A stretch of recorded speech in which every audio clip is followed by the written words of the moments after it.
الله الرحمن الرحيم ونادى أصحاب الجنة أصحاب النار أن قد وجدنا ما وعدنا ربنا حقا فهل وجدتم ما وعد ربكم حقا قالوا نعم فأذن مؤذن بينهم اللعنة الله على الظالمين الذين يصدون عن سبيل الله ويبغونها عوجا وهم بالآخرة كافرون صدق الله العظيم. آیت نمبر 43 اور آیت نمبر 44 انشاءاللہ تعالی ہم آج سماعت کریں گے.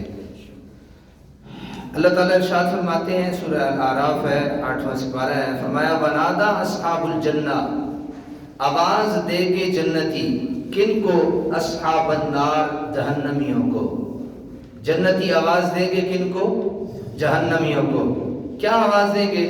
ان قد وجدنا ما وعدنا ربنا حقا، کہ بے شک ہم نے پا لیا ہے جو وعدہ فرمایا تھا ہمارے ساتھ ہمارے رب نے سچا. فَهَلْ وَجَدْتُمْ، تو کیا تم نے بھی پایا؟ مَا وَعَدَ رَبُّكُمْ حَقًّا، جو تمہارے ساتھ تمہارے رب نے وعدہ کیا تھا سچا. جنتی جہنمیوں کو کہیں گے وہ جہنم میں ہوں گے، وہ جنت میں ہوں گے. اور مفسرین نے لکھا ہے کہ بہت لمبا فاصلہ ہے جنت اور جہنم کا. جنت اور جہنم کا بہت لمبا فاصلہ ہے. جنتی جہنمیوں کو کہیں گے ہمارے ساتھ جو رب نے وعدہ کیا تھا وہ ہم نے پا لیا، کیا تم نے بھی وہ وعدہ پا لیا جو اللہ نے سچا کیا تھا؟ قالوا نعم، وہ کہیں گے جی ہاں. وہ کیا کہیں گے؟ جی ہاں. فأذن مؤذن بینہم، تو پھر اعلان کرے گا ایک اعلان کرنے والا ان کے درمیان. کیا اعلان کرے گا؟ اللعنۃ اللہ علی الظالمین، کہ لعنت اللہ کی ظالموں پر، کہ لعنت اللہ کی ظالموں پر. ظالموں اور مجرموں کو مزید شرم دلانے کے لیے سوال کیا جائے گا. امام رازی فرماتے ہیں کہ جنت اور دوزخ کے درمیان بے حد دوری ہے، پھر اتنی دور سے جنتیوں کی آواز دوزخیوں تک کیوں کر پہنچے گی؟ امام موصوف اس کا جواب لکھتے ہیں کہ صرف بعد مسافت، یعنی سفر کا بہت زیادہ ہونا، مسافت کا دور ہونا آواز کے سنے جانے سے مانے نہیں. یعنی سفر بہت دور ہے تو آواز اس بات کی معنی نہیں ہے کہ آواز اگلوں کو دوسروں تک نہیں سنائی جا سکتی. ریڈیو کی ایجاد نے اس کی تصدیق کر دی. کہاں آدمی بیٹھا ہوتا ہے اور اس کی آواز کہاں تک جا رہی ہوتی ہے. اور یہ بھی واضح ہو گیا کہ علمی طور پر ہمارے علماء کرام کے نزدیک بھی یہ ثابت شدہ تھی کہ بعد مکانی یعنی مکان کا دور ہونا آواز کی لہروں کی راہ میں کوئی رکاوٹ نہیں. انتہا شدہ علمی مسلمات کی روشنی میں اگر یہ اعتقاد رکھا جائے کہ حضور پرنور صلی اللہ علیہ وسلم اپنے محبت کے اس غلاموں کا درود شریف سنتے ہیں تو اسے شرک کہنا کیوں کر درست ہے؟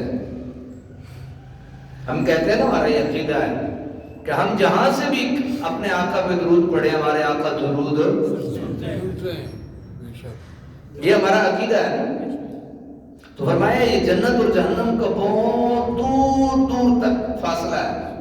تو جب جنتیوں نے جہنمیوں تک آواز سنا لی اور جب جہنمیوں نے جنتیوں کو آواز دے دی کہ جی ہاں ہمارے ساتھ بھی وعدہ پورا ہو گیا ہے، تو فرمایا کہ یہ کوئی مکان کا دور ہونا اس بات کی دلیل نہیں کہ جب مکان دور ہوگا تو آواز دور تک نہیں جائے گی.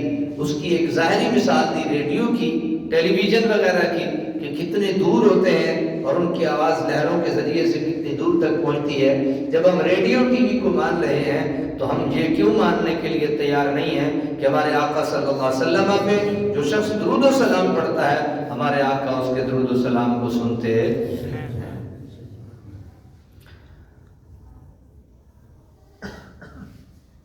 اور پھر انہوں نے فَأَذَّنَ مُؤَذِّنٌ، ایک ندا دینے والا، اعلان کرنے والا اعلان کرے گا کہ لعنت ہے ان پر اللہ تعالیٰ کی جو ظالم ہیں، جن پر پھٹکار ڈالی جائے گی. ان کی صفات بھی ساتھ بیان کر دی گئی.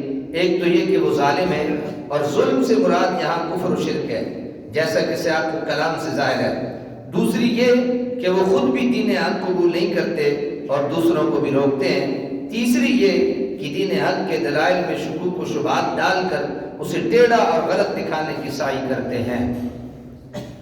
سمجھا؟ وہ لوگ بھی بڑے ظالم ہیں جو دین میں شکوک و شبہات پیدا کرتے ہیں. جو دین میں کیا پیدا کرتے ہیں؟ شکوک و شبہات پیدا کرتے ہیں، وہ بھی بڑے ظالم ہیں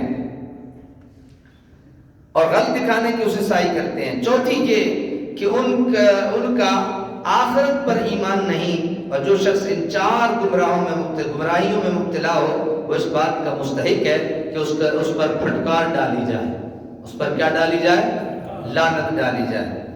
الذین یصدون عن سبیل اللہ ویبغون عوجا، جو روکتے ہیں اللہ کے راستے سے اور چاہتے ہیں کہ اسے ٹیڑھا ہو جائے، وہم بالآخرۃ کافرون، اور وہ آخرت کا انکار کرتے۔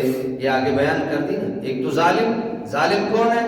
الذین یصدون عن سبیل اللہ، جو لوگوں کو اللہ کی راہ سے روکتے ہیں، مکے کے راستے میں بدو بنے رہتے ہیں۔ ایک وہ ویبغون عوجا، اور وہ اپنی چرب زبانیوں سے اور اپنی کرتبوں سے لوگوں کے دلوں میں ایمان کو ٹیڑھا کرنے کی پوری کوشش کرتے ہیں، ایمان میں شکوک و شبہات پیدا کرنے کی کوشش کرتے ہیں۔ دوسرے وہ وہم بالآخرۃ کافرون، اور تیسرے وہ جو آخرت پر جناب بس مر گیا تو مر گیا، نہ مردود نہ فاتحہ، نہ بس ختم ہو گیا جی، مر گیا جی، یہ کیا ہے جی، مرنے کے بعد بھی یہ ہوگا اور وہ ہوگا، کچھ بھی نہیں ہوگا، بس مر گیا ختم ہو گیا۔ تو کہا کہ یہ ظالموں کے زمرے میں آتے ہیں، اور جو ظالم ہوتا ہے اس کا حق بنتا ہے کہ اس پہ اللہ کی لعنت برسے۔ اس کا حق ہے کہ اس پہ اللہ کی کیا برسے؟ لعنت برسے۔ اب ایک جھوٹ بولنے والے پہ بھی اللہ تعالیٰ نے کہا کہ اس پہ بھی لعنت، ظلم کرنے والے پہ بھی کہا کہ اس پہ لعنت، دھوکہ دینے والے پہ بھی کہا اس پہ لعنت۔ ہر وہ کام جس سے انسانیت کا نقصان ہو اس پہ اللہ تعالیٰ کی بھی لعنت، فرشتوں کی بھی لعنت ہوتی ہے، اور بعض اوقات اس کے پیارے رسول صلی اللہ علیہ وسلم کی بھی لعنت ہوتی ہے۔ اللہ تعالیٰ میں ایسی ہر پھٹکار سے بچنے کی توفیق نصیب فرمائے۔